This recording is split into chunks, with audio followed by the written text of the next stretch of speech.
በፊልስጤማውያን ጉዳይ የተጠራው የካይሮ የሰላም ጉባኤ ያለ ውጤት ተበተነ።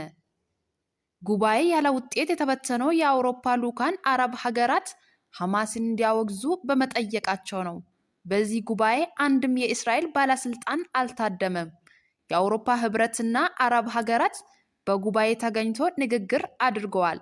የሰላም ጉባኤ የጋራ የአቋም መግለጫ ለማውጣት ስምምነት ባይደርስም ግብጽ በተናጥል የአረብ ሀገራትን ይሁንታ ያገኘ መግለጫ አውጥታለች። የመግለጫው ጭብጥ የዓለም አቀፍ ማህበረሰብ ለፊልስጤማውያን ጉዳይ ተገቢ ትኩረት እንዳልሰጠው የሚያትት ነው። በጉባኤ የተገኙት ሁሉም የአረብ ሀገራት ፊልስጤማውያንን በግዳጅ ለማፈናቀል የሚደረገውን ሙከራ በጽኑ አውግዘዋል።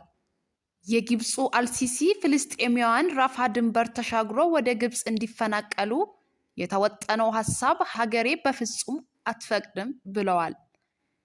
የአልሲሲን ሐሳብ የደገፉት የሳዑዲ የውጭ ጉዳይ ሚኒስትር ፈይሰል ብን ፈርሃን አልሳዑዲ ፊልስጤማውያን የማፈናቀሉ ሐሳብ ራብ የለሽ ብለውታል። የፊልስጤሙ መሐመድ አባስ በበኩላቸው እኛ ፊልስጤማውያን ከመሬታችን ተገፍተን እንድንፈናቀል አንሻም፣ ምንም ይምጣ ምን በመሬታችን ሆነን እንቀበለዋለን ብለዋል። የግብፁ ፕሬዝዳንት አብዱልፈታህ አልሲሲ ፊልስጤማውያን ወደ ሰናይ በረሃ በግድ ለመፈናቀል መታሰቡን ወቅሶ ለችግሩ መፍትሄ እነሱን ማፈናቀል ሳይሆን ነፃ የፊልስጤም ሀገር መፍጠር ነው ብለዋል። የካይሮ ጉባኤ የተጀመረው 20 የሰብአዊ እርዳታ ምግብና ቁሳቁስ የጫኑ ከባድ ተሽከርካሪዎች በራፋ ድንበር ማለፋቸውን ተከትሎ ነበር። የጋዛ ነዋሪዎች ሰብአዊ እርዳታ ሲቀርብላቸው ከጦርነቱ ወዲህ የትናንቱ ለመጀመሪያ ጊዜ ነው። ጦርነቱ ከመጀመሩ በፊት በቀን ወደ ጋዛ 500 የሰብአዊ እርዳታን የጫኑ ከባድ ተሽከርካሪዎች ይገቡ ነበር። በጋዛ ከ1 ሚሊዮን በላይ ነዋሪ ህይወቱን የሚገፋ በተባበሩት መንግስታት በኩል በሚቀርብ የምግብ እርዳታ ነበር። ትናንት በራፋ ድንበር በኩል ወደ ጋዛ የገባው እርዳታ በተባበሩት መንግስታት የሚታደል ሲሆን በትምህርት ቤቶች ለተጠለሉት ፍልስጤም እስራኤል የጋዛን ጦርነት ካላቆመች ቀጠናው ከቁጥጥር ውጪ ሊወጣ እንደሚችል ኢራን አስጠነቀቀች።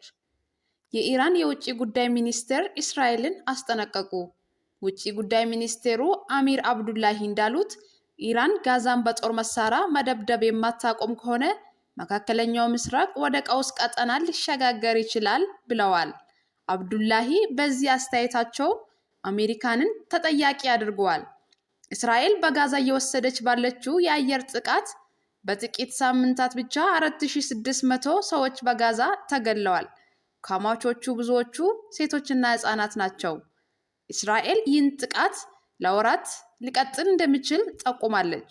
ኢራን ይህን የንጹሃን እልቂት በጊዜ ካልተገታ ቀጠናው ከቁጥጥር ውጪ ሊወጣ እንደሚችል በተደጋጋሚ ስጋቷን ገልጻለች።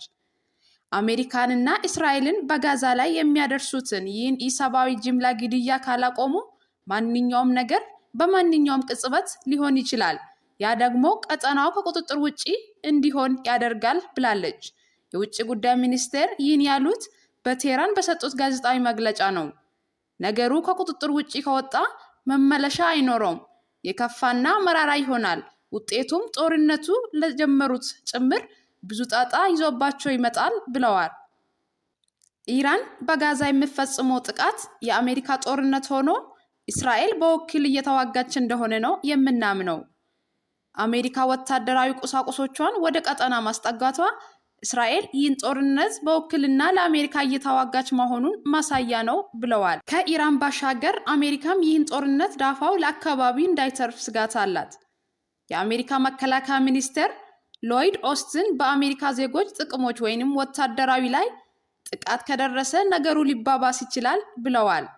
መከላከያ ሚኒስቴር ጨምሮ አሁን ያለው ሁኔታ መልካም አጋጣሚ አድርጎ በመውሰድ ይህን ጦርነት ለማስፋፋት ትንኮሳ የሚፈጽም ሀገር ባይሞክር ይሻላል ሲሉ ኢራንን በስም ሳይጠቅሱ አስጠንቅቀዋል።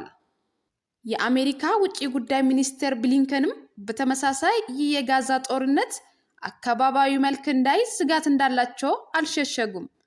ከሂዝቦላና ከሐማስ ጥቃቶች የሚመጡ ከሆነ እስራኤልን ለመከላከል በተጠንቀቅ አለን ብለዋል።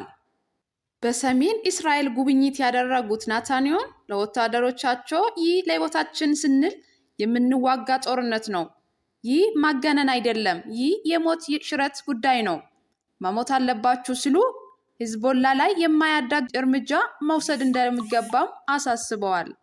ናታንያሁ ጨምሮ ሂዝቦላ በዚህ ጦርነት ለመሳተፍ ከወሰነ ቀይ ስህተት ይሆናል፣ ታይቶና ተሰምቶ የማያውቅ ኃይል ክንድ ያርፍበታል፣ ለሂዝቦላ ሳይሆን ለሊባኖስም እጥፍ ነው የሚሆነው ሲሉም ዝተዋል። ሂዝቦላ በበኩሉ ወደ ጦርነት ለማግባት ሙሉ ዝግጅት እንዳለው ገልጠዋል። በደቡባዊ ሊባኖስ የእስራኤል ወታደሮች ከሐማስ ጋር ባደረጉት የተኩስ ልውውጥ 27 ሰዎች ተገድለዋል። በእስራኤል በኩል በትንሹ 5 ወታደሮችና 1 ሲቪል ተገድለዋል። እስራኤል ትናንት እሁድ ሶሪያ ላይ የአየር ጥቃት ሰንዝራለች። የደማስቆና የአሌፖ ዓለም አቀፍ አየር መንገዶችም ከጥቅም ውጪ አድርጋቸዋለች።